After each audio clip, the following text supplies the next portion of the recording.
ஆண்டவர் இரட்சகருமாக இயேசுவின் இனிதான நாமத்தினால் உங்களை வாழ்த்துகிறேன். நம்முடைய ஆவிக்குரிய சிந்தனைக்காக யோவான் எழுதின சுவிசேஷம் 16ஆம் அதிகாரம் 8ஆம் வசனத்தை நான் வாசிக்கிறேன்.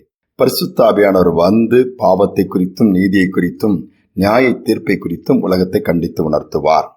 இயேசு இதை சொல்லுகிறார். தன்னுடைய சிஷ்யர்கள் கலங்கி போயிருக்கும் பொழுது, நான் பிதாவினிடத்தில் போகிறது உங்களுக்கு நலமாக இருக்கும், போனால் நான் பிதாவை வேண்டிக் கொள்வேன், என்றென்றைக்கும் உங்களோடு கூட இருக்கிற வேறொரு தேற்றவாளனை உங்களுக்காக அனுப்புவார். அவர் வந்து பாவத்தை குறித்து கண்டித்து உணர்த்துவார். இது பாவம், இது நீதி, இது சரியான காரியம், இது சரியில்லாத காரியம். அதோடு மட்டுமல்லாமல் நியாய தீர்ப்புண்டு ஒண்ணு இருக்குது. எல்லாவற்றையும் உணர்த்தி அதை அறியும்படியாய் நேர்வழியில நடத்தும்படியாய் எல்லாவற்றுக்கும் உதவி செய்வார் சொல்லுகிறார்.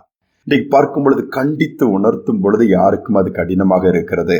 வேதத்தில் நீங்கள் யோவான் எழுதின சுவிசேஷம் 6ஆம் அதிகாரம் 60ஆம் வசனத்தை நீங்க வாசித்து பார்ப்பீர்கள் என்று சொன்னால், இயேசுவின் கடின உபதேசத்தை கண்டு எல்லாரும் சொல்றாங்க, இது கடினமான உபதேசம். அநேக சிஷ்யர்கள் பின்வாங்கி போனார்கள். கப்பர்நகமிலே ஜெப ஆலயத்திலே இயேசு பேசின காரியங்களை குறித்து சொல்லும் பொழுது அதில் ஒரு வார்த்தை அதுதான் சொல்ற, கடினமான உபதேசம், இதை யார் கேட்பார்கள்?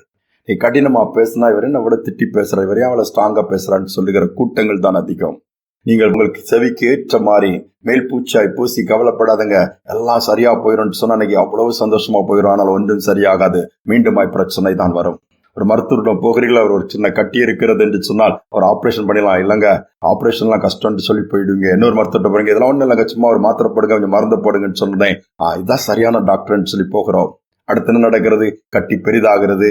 அப்படியும் ஆப்ரேஷனுக்கு ஒத்துக்கொள்வதில்லை. அதற்கு பிறகு என்ன ஆகிறது? அது அழுகி போய் பொழுது இப்போமா பண்ணுங்கன்னா அந்த சரீரம் மருத்துவ சிகிச்சைக்கு ஒத்துக்கொள்ளாமல் பலவீனப்பட்டு போய்விடுகிறது. கடைசியிலே மரணத்தை தான் சந்திக்க நேரிடுகிறது. இந்த கடினமான உபதேசம், இப்ப சாஸ் அப்படிப்பட்ட ஒரு காரியத்தை வச்சுட்டான், இது கடினம், இதெல்லாம் செய்ய முடியாது, இதெல்லாம் தேவைகளை என்று சொல்லி ஆறுதலையே தேடிக்கொண்டிருக்கிறோம். இல்லை, இங்க உபத்திரம் உண்டு, பாடுகள் உண்டு. ஒவ்வொரு சீஷருடைய வாழ்க்கையை பாருங்கள், ஒவ்வொரு அப்போஸ்தலருடைய வாழ்க்கையை பாருங்கள். இன்னைக்கு கடினமான உபதேசம் தான் நம்மளை கரெக்ட் பண்ணும், அதை நாம் மறந்துவிடக் கூடாது. ஒரு ஆலயத்துல டிஎல் மூடியை பிரசங்கிக்க கூப்பிட்டார்களாம்.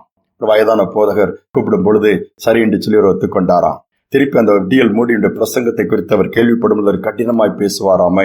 அதனாலே அவரை தவிர்த்து விடலாம் என்று சொல்லி அன்று செய்தி கொடுக்கிறதற்கு முந்தின நாளே தொலைபேசியின் மூலமாய் தொடர்பு கொண்டு, ஐயா நீங்க வர வேண்டாம், நீங்கள் கடினமாக பேசினால் எங்களுடைய விசுவாசிகள் சோர்ந்து போய் விடுவார்கள், அவர்கள் உங்களுக்கு விரோதமாய் பேசுவார்கள் என்று சொல்லுகிறார்.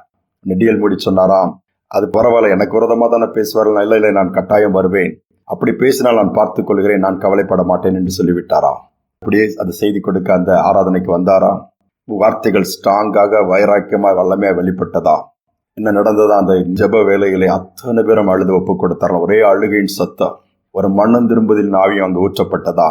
தங்கள் பாவங்களை அறிக்கை செய்தார்கள். தவறான வழியில் இருக்கிறவர்கள் நேர்வழிக்கு வந்தார்கள். இயேசுதான் எங்களுக்கு முக்கியம், அவரை தான் நாங்கள் வாழ்க்கையில் முன்பாக வைப்போம் என்று சொல்லி அர்ப்பணித்தார்களா. அதற்கு பின்பு அவர் கேட்டாராம், யாராவது என் மேல் கோபமா இருக்கிறீர்களா?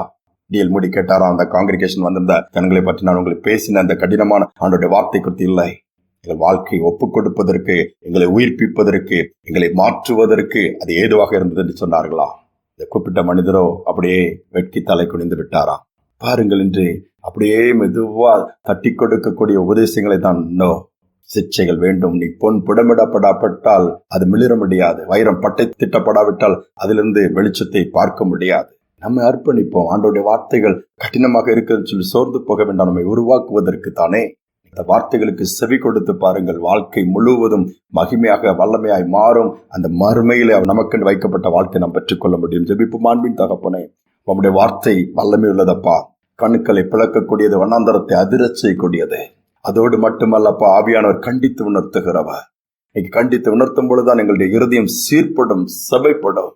நாட்கள் அப்படிப்பட்ட வார்த்தைகளை எங்களுக்கு கொடுத்து எங்களை ஒழுங்குபடுத்துங்கப்பா, சரிப்படுத்துங்க. எங்கள் மூலமாய் உண்மை பிரதிபலிக்க விரும்புகிறோம், அதனால் எங்களை அர்ப்பணிக்கிறோம் என்று சொல்லி இந்த நேரத்தில் நாங்கள் ஜெபிக்கிறோம். எங்களை தாழ்த்தி ஒப்பு கொடுக்கிறோம். உடைய நடத்தல் உண்டாகட்டும். பின்பு போய் நாங்கள் பாதாளத்துக்குரியவர்களாய் மாறிடக்கூடாதப்பா, பரலோகத்துக்குரியவர்களாய் ஒவ்வொருவரும் மாற வேண்டும். எங்களை உருவாக்குவீராக, உயிர்ப்பிப்பீராக, நடத்துவீராக. துதிகனமை ஏற்றுக்கொள்ளும் இயேசுவின் நாமத்தில் பிதாவே, ஆமேன், ஆமேன். ஆண்டவருடைய வார்த்தைக்கு முழுவதும் நம்மை அர்ப்பணிப்போம். உண்மையிலே ஆண்டவர் நம்மை நேசிக்கிறபடினால் தான் நம்மை கண்டித்து உணர்த்துகிறார். இந்த சிந்தனையோடு நாளை தொடருவோம். மீண்டும் நாளை தினம் சந்திப்போம்.